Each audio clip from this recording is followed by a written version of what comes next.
does she see? Wide-eyed, looking around, taking it all in. What does the world look like to her? It's getting harder to remember. It must have all seemed bigger, livelier, full of questions to be asked that could surely only have good answers. New to life, new to God. Even then, I was searching. Look at her face. Come on, you want mommy to help you? 1 year old, and I knew only light. The years passed and the questions got louder. I needed to find my way, my path, my calling. My family moved thousands of miles, and I was more lost than ever. My identity had been in my friends, so who was I now without any? 8 years old, and I knew true change.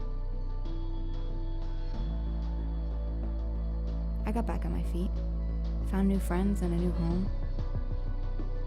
I was stable, happy, and yet still searching. I was just a kid, but it didn't matter. I looked to my brother and saw a kid who knew what he was meant to be. I copied and I followed, but the spark inside me refused to catch fire. 10 years old, and I knew who I was not.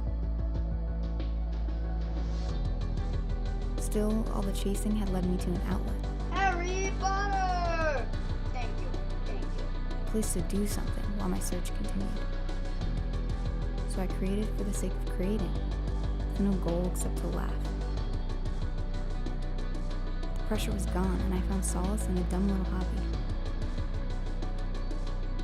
12 years old, and I knew a world of freedom. Yet the running turned to wandering, and the ever-present light at the end of the tunnel began to fade. I lost the vision I'd been running after. Just myself wasn't enough anymore. 15, 16, 17 years old, and I knew I had to make a decision. Then I found something. I found a small school, and with it, a small vision, which grew into a real one. I was running again, and this time with true purpose.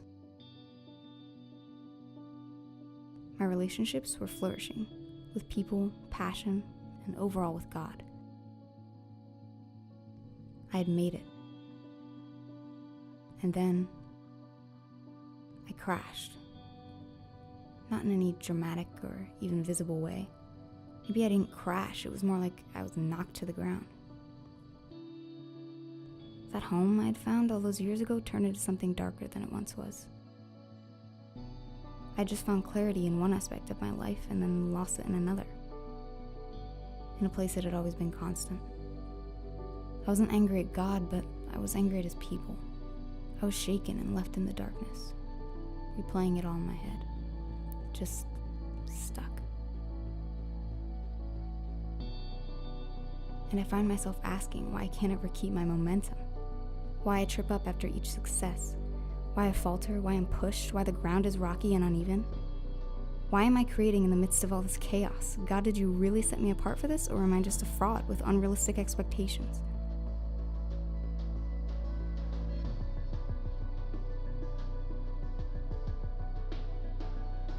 And I find answers when I step out of my head. When I look around and take it all in. Even if the answers aren't what I expect. Even if they don't stop me from asking the questions come next year or next week. I find answers when the rain falls with my tears. When the wind builds with the crescendo of the music in my head. I am with you, he says, in small whispers and small gestures, and that makes it okay. So I create. Because in the midst of a world full of questions and pain and rocky ground, I want to make something stronger. I've learned you can't fight your way through with just facts and figures. You need something that cuts to the soul, both for you and for everyone that sees it. And so here I am, trying to make those cuts.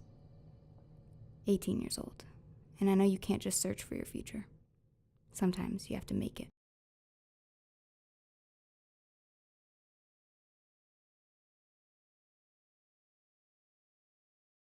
Go, Chloe, you better catch John.